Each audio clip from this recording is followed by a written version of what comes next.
Hello and welcome to Transition Tea. This is the podcast dedicated to demystifying the world of transition and activation planning. I'm your host, Kelly Guzman, President and CEO of Delegate Consulting. And today I am very thrilled to have Andy Stringfellow with us. So Andy, welcome to our podcast. And can you provide our listeners with a brief background about you?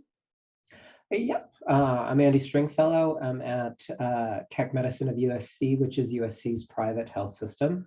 I've been here for about 10 years working in planning, and that planning comprises just about anything that you can stick the word planning after. Strategic planning, facility planning, program planning, and it's for our hospitals as well as for our ambulatory care sites. Wonderful. Well, thank you for that. And today we're going to be drinking Earl Grey tea, which I'm excited because I don't usually have tea with caffeine, so a little boost for us today. So listeners, grab a cup and we're going to talk transition. So can you tell us about your first job in healthcare or how you kind of chose a career in healthcare? Yeah, I took a very long and circuitous route to being in healthcare administration. I started out in grad school studying neuropsychiatry and linguistics, and from there ended up working in aphasia research in Boston, actually. And a couple of more twists and turns along the way, but I ended up in San Diego to work on a PhD, which didn't work out for various reasons related to advisor illnesses and visa.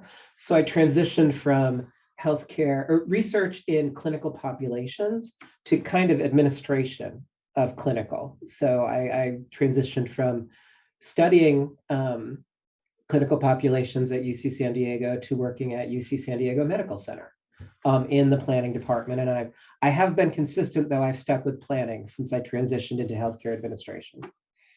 I was going to say all of it's planning, which I absolutely love. So, and then tell us about the path that you took from there to your current role.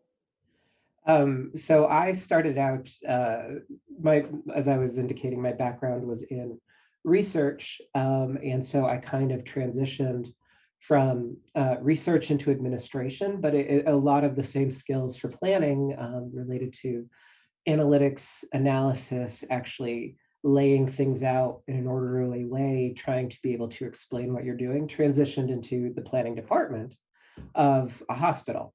And from UC San Diego, I came up to USC to be the director of planning, and kind of as our health system has grown, my role has grown. We started out with a couple of hospitals and almost no outpatient presence. Over the last several years, we've added about 50 outpatient sites, outpatient clinics.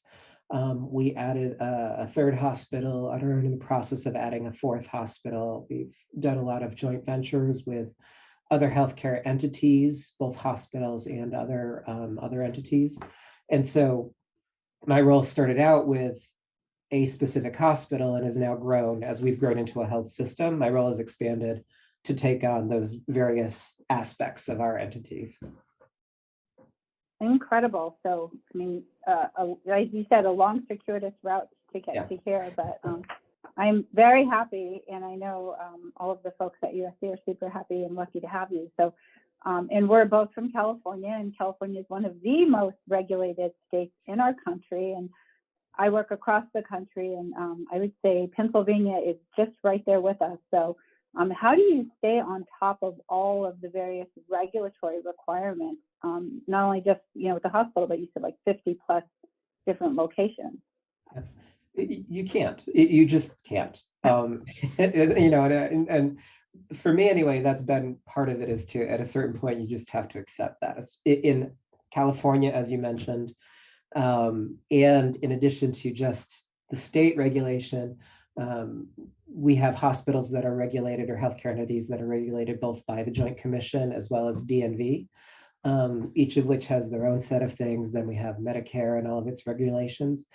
And you just can't, which is part of what I've had to learn and grow into with other folks here, is that it really does take a team, and you have to depend on others to have specific types of knowledge. There are some things that I try to keep up with as regards certain facility related things, as well as certain Medicare related things. but there's just so many that I find it very difficult to think that any one person in an entity as varied as we are is able to keep up with everything. You have to trust. Completely agree with you. And you mentioned a team. So how many people do you have on your team, and what does that structure look like?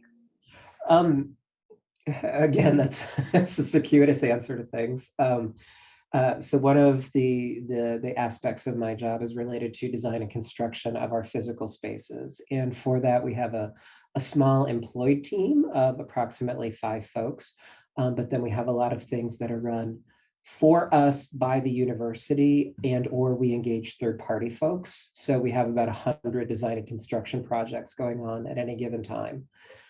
So all of that is my varied team from that aspect. And then from the strategic and program planning, we're also a very small in-house shop. There's 5 of us total. But a lot of what we do involves also engaging third parties. There's a lot of specific knowledge that's required, or detailed focus that's required that we can't give. So I don't know if this is good or bad, but in the 10 years I've been at USC, we've worked with, I think, 16 different consulting groups related to different types of projects. And some end up competing with each other, but a lot of them have unique or niche knowledge that you can't have on an in-house team. And so we make deeper our knowledge by working with all of these different groups. Yeah, I didn't know you had all of the different areas. So lots of work. So another, I'd say, unique and fun fact that in California is we have conflicting regulations. So can you share some strategies? And I know, we've kind of gone through this on different projects, but when you have 2 regulatory bodies who provide conflicting direction or information, how do you work to resolve or mitigate those that instruction?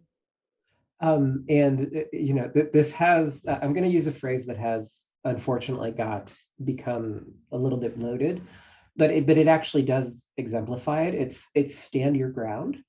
And because we frequently do have, to your point, healthcare, like different branches of healthcare governing entities, especially in California, conflicting with each other.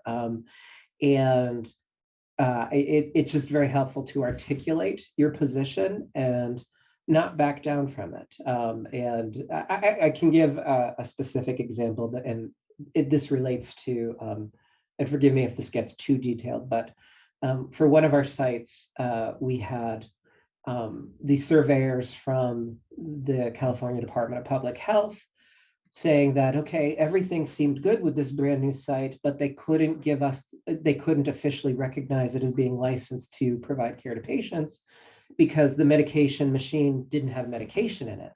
And our chief pharmacist said, well, but I can't put medication in it until you give us the license to proceed.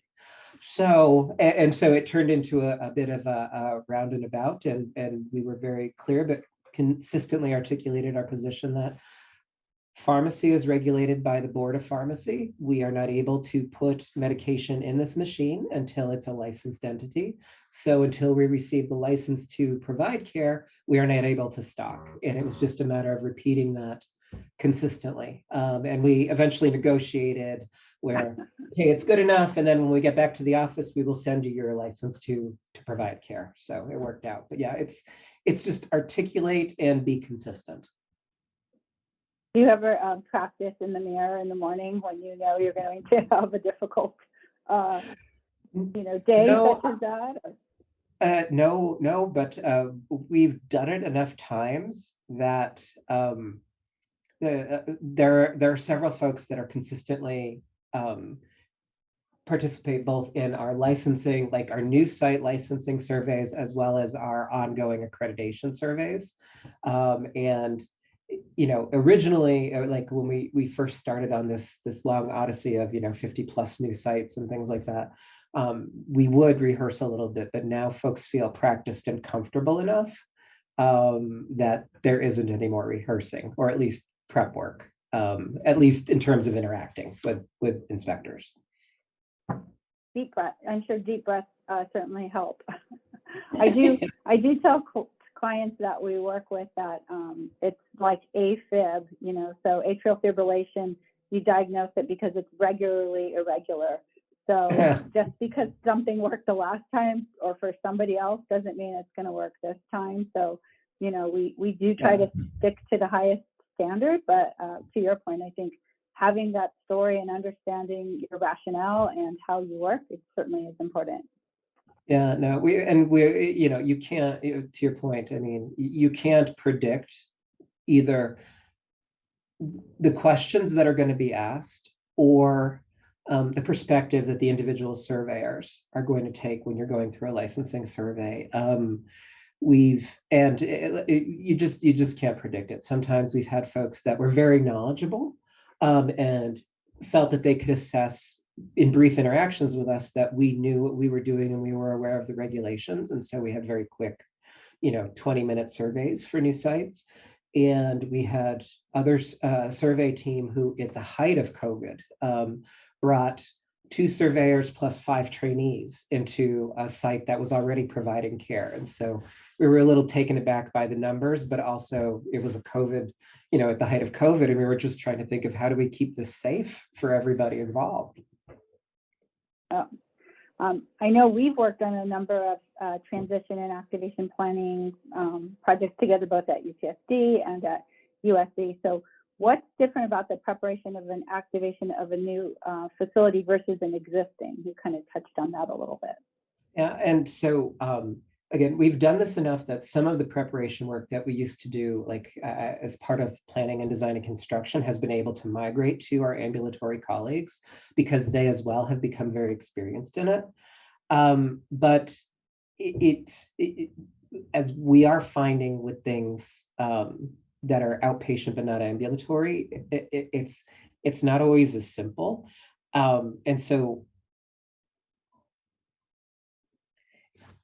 everything has a nuance, and we're always, I don't want to say tripping over, but discovering a new regulation or something new about this site or this clinical service that we hadn't had to, I don't want to say pay attention to, but hadn't been a focus because this service wasn't offered elsewhere, or this service was new, or this machine is new, or this type of staff is new. So there's always a new facet that's coming to mind, or because it's outpatient hospital, but off campus as opposed to on campus.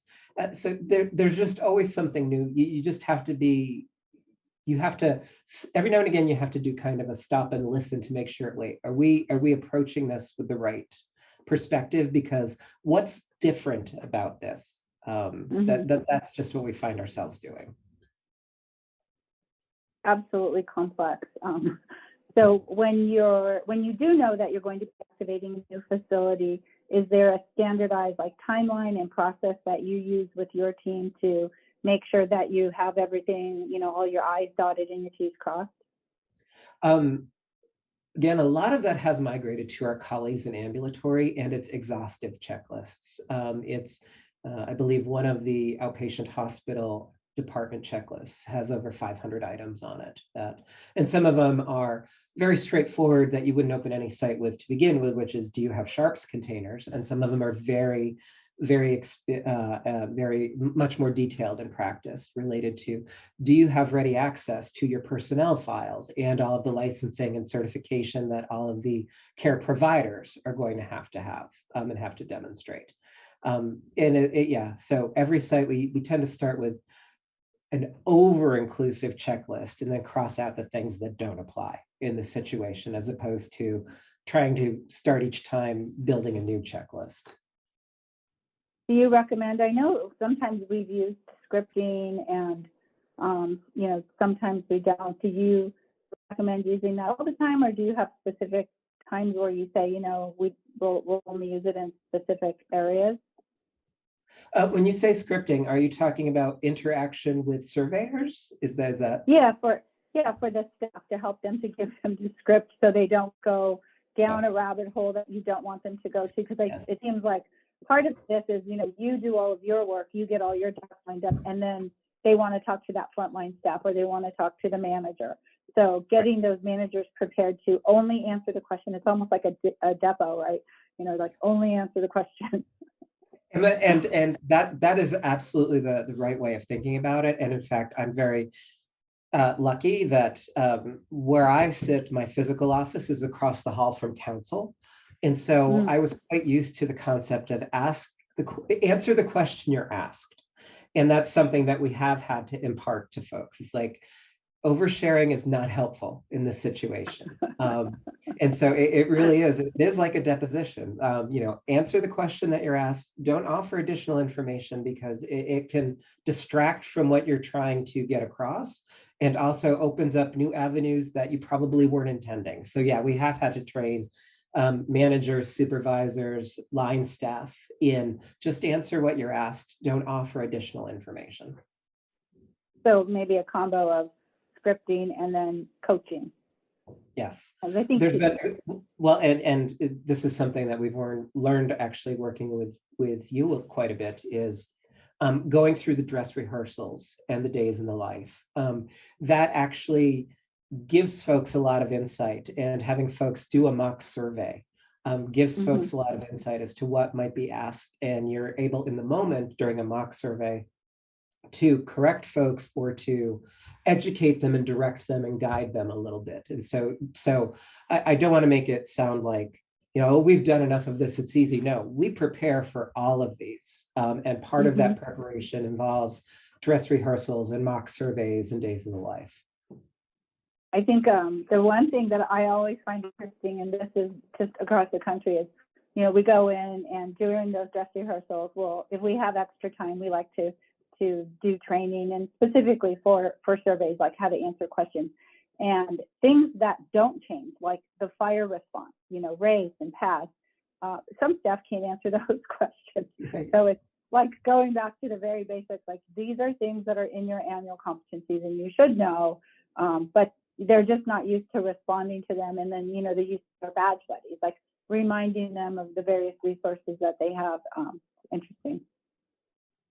So another question just related to the various complexities. So I know for us, when we're opening up a new hospital, I'd say some of the hardest areas are nutrition or the kitchen, imaging, lab, pharmacy. What do you think, in your perspective, is the most difficult area to get licensed? And then do you have any advice or lessons learned for how to prepare for that particular area? Yeah, for us, it has been pharmacy. And part of this is just because, in the last few years, we've transitioned to USP 797 and 800 for compounding and negative pressure and things like that. And, because it has such specific requirements of the space itself, not just the type of rooms, but what the pressure can be, what the temperature can be. So from a physical perspective, getting that space ready to license can take a long time. And in an unfortunate situation where something wasn't quite built the way it needed to be built, it took us over 15 months to get all of those basic requirements for the environment ready to proceed to licensing. And then for us in California, we have, for a site that's regulated by the California Department of Public Health, there is a board of pharmacy, which is somewhat separate. Then in public health, in the Department of Public Health, there are pharmacy regulators that interact with the Board of Pharmacy, but are independent from the Board of Pharmacy. Then there is also the Department of Public Health itself. So technically for this one site, you have 3 different areas that are overseeing it and are interacting with each other. And again, it's something where you have very thin margins for things environmentally to vary. So that has always been very difficult for us. We've had good experiences where we've done very well. And then we've had experiences where they just weren't interacting with each other well. And we would have to kind of play the middleman among the various departments. And then like you referenced to, imaging modalities are always complicated, especially if it's a modality like PET CT or nuclear medicine where radiation is involved. Then you start to get into having multiple regulators at once again as well. That's difficult. So yeah, that's also an interesting one, but we've had most of our challenges to this point in the domain of pharmacy. I would agree that, that what our experience has been with pharmacy, and certainly with imaging, in kitchen, when, especially like I remember at UCSD, getting hot food, cold food, keeping that temperature, number of plates, things like that, things you just don't think about that become, and I feel like a lot of times it's the big things that you focus on, and then they hone in on these little details that, you kind of want to pull your hair out, but. Well, and that actually goes back a little bit to what you were saying before as well about, training staff to answer some of the basic questions, like some of the things that in dress rehearsals have surprised folks, but that actually did come up during actual inspections and survey inspections, is how do you sterilize this? And it's something they do every day. They know where the chemicals are located. They know where the material safety data sheet is located. They know the steps, they know the process. But to actually have to say that out loud in the moment, kind of, it almost, you get so it's stuff that it seems straightforward, but in the moment or being asked to actually articulate it can provoke some anxiety. Mm-hmm. I'd say that's my favorite time, when we have over-prepared and we're ready for a 2-day survey, and it's, as you said, like 40 minutes. And you're like, Yeah. that was it? Yeah, exactly. Super exciting. And sometimes I've actually had staff who are disappointed, and I said, you know what, you know your stuff, you're ready for joint commission, like this is the best time possible for you, so make sure, stay on top of it, just stay current. So, yeah. How about just in terms of skills? I mean, so there is a lot of organization, there's time management, there's research, there's working with difficult personalities. So were there any, what are the most important skills or just like references and stuff such that you would need to have for somebody in your role? So my role, because it comprises so many different areas, one of the things that's essential that I didn't anticipate coming into it was it's related to public speaking. And I'm not just talking about standing up in front of an audience and presenting or lecturing on something. I did learn those skills through graduate school and through being a teaching fellow and things like that. But it's really, when I say public speaking, it's more not being afraid to take the lead of the group, even if it includes surveyors or clinicians or other technicians that are outside of your scope, not being afraid to take the reins of that and provide some structure to it, because when things are aimless, so like we were talking about earlier too, like when folks for better or worse stray off script, that's when you start to run into problems. And so not being afraid to take the reins, I think, is something that I had to learn, and started out when I was a teaching fellow, but I've had it repeated to me through experience more and more. Like, it's better to take the reins than it is to allow things to just happen totally uncontrolled. Go down a path you don't want to go down. Well, and there's such strong personalities and experts, and I do think that there is, and we find this with transition, but there's a language of regulatory. There's a language in everybody, in every healthcare organization that we've worked with. They have their own acronyms and initials. And I mean, I've been doing this for over 16 years, and every time we work with a new hospital, I'm like, what do those initials stand for? I have no idea. And so just being able to, communicate and listen to the question that was asked, and then, only answer that question because you interpret things and go down a path. Now that is entirely it too, is like, listen to the question, to make sure, pause. And it's funny, I'm laughing a little bit because I also told my team that was one of my resolutions, is to, if I was going to ask a question, I would actually give a reasonable pause to give them a chance to answer before I started talking again. Like, just pause and make sure I listened and gave them a chance as well. Excellent advice. So was there in school, you've had a lot of school, so you're a lifelong learner, as I know, but was there a particular class or skill that you just dreaded learning that has become invaluable to you in your daily work? Yes. And it wasn't a specific class. It was just something that came from, again, the grad school experience, specifically in research, but has been very applicable here. And it's be concise. We are all experts in certain things, and sometimes there's only a handful of folks that we could actually talk with about the specific thing that we're an expert in. And it's really learning to not overshare, like to really be concise when you're communicating to others, whether it's in the context of an activation or a transition activity, or whether it's just, presenting to an audience. I had one of my grad school teachers, and this was a great experience, no more than 25 words on a slide, and just try and make sure that I'm carrying that through, whether I'm presenting slides or just speaking to folks, like just try and keep it on topic. We all want to share what we know, but not every situation is relevant for you to share everything you know. In fact, there may not be many situations at all where it's relevant for you to share what you know. And stopping what we colloquially around here refer to as a core dump. Like, here's everything I know, let me share it with you, ba-boom. Like, just trying to know there's a time and there's a time and a place for that. And in front of a group of folks in a survey experience or not, or whether you're just introducing something new, that's not the time to share everything you know. So that's, be concise and be on topic. That's what I've really learned, and that's what's really helped me. I love that. I'm gonna remember that advice for me and share that with our team.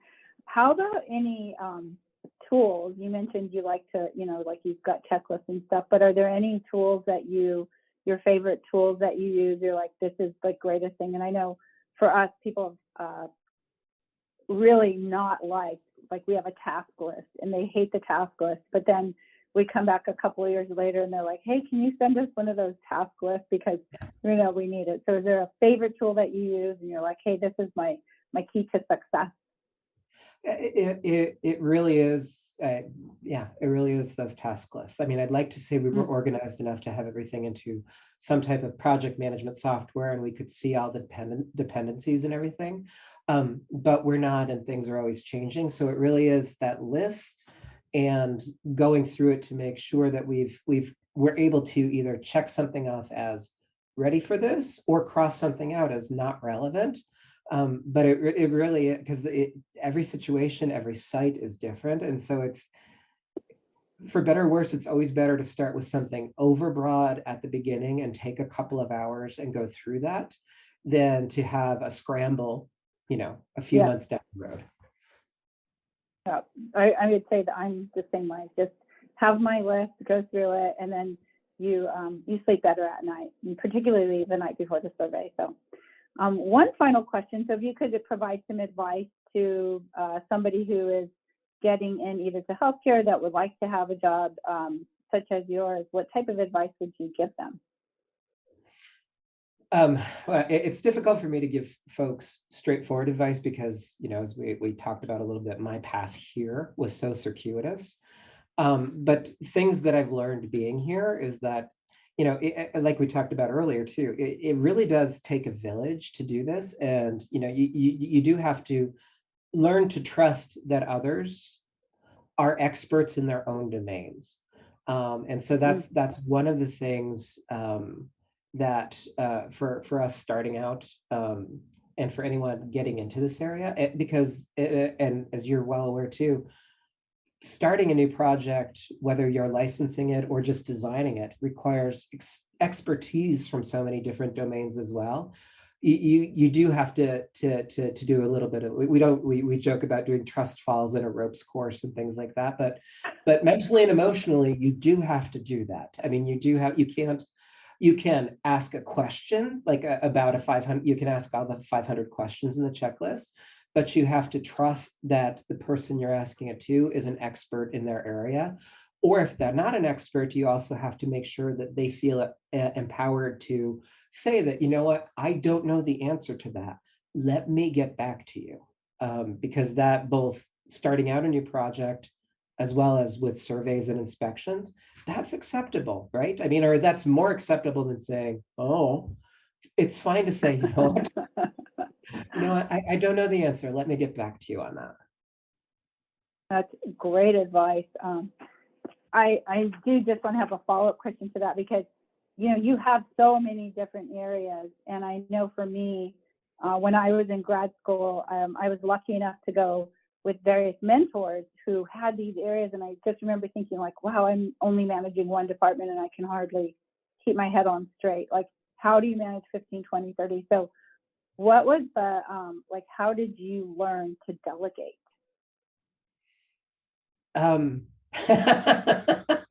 The most truthful answer would be by getting completely overwhelmed and realizing that you have to. I mean, you have to. That you can go down a dark path and try and control and manage everything, or you can take a step back and realize there is way too much for any one person or any one department to know. And you just, again, you have to trust a little bit. And that, whether it's the first time or the fifth time or the 10th time, you do hit a wall at some point. It's just too much. And so you have to just trust that the people you're working with are actually working with you and collaborating with you. And so they're doing their best as well. I mean, it's just, I can't remember a specific time when I said, oh my God, I'm completely overwhelmed. I just need to delegate some of this. You just get to that because there is so much, and you have to delegate to folks and trust that they know what they're doing. And you can check in on them too. I mean, I'm not saying, just run with it.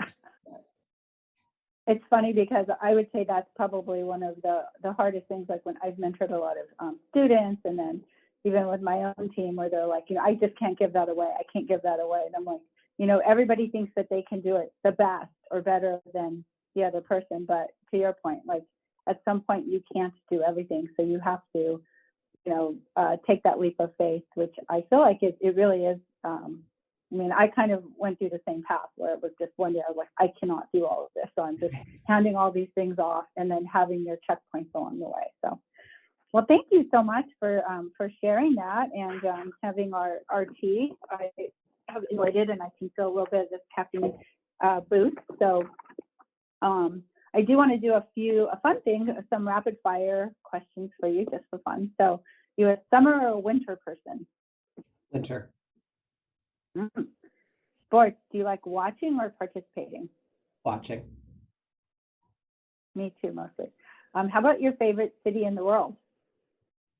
I have a lot of difficulty doing favorite anything. Favorite song, favorite color, favorite food, favorite city. Ask me on a different day. Today, I would say it's San Diego, but ask me next week, it'll be something different. Oh, I love that. I actually say every time, I'm like, oh, that's my favorite song whenever a song comes on. I'm like, well, it's your favorite at the moment. I love that. If you were going to write a book, what would it be about? It would be a mystery. I'm not sure about what, but it would be a mystery because I grew up loving those. I think you could throw in some like neurolinguistics and have it about a mystery. Yeah, right. Sounds awesome. Do you have a hidden talent? A hidden talent? No, I don't. Well, no, actually, so I'm a great cook, and that doesn't come out of my day-to-day work. So yeah, that is a hidden talent, and I'm very good at improvising when it comes to cooking.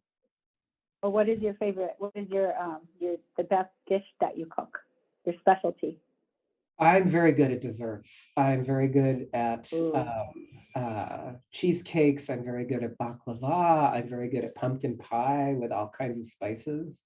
So I especially when it comes to interesting flavors in dessert, I'm really good.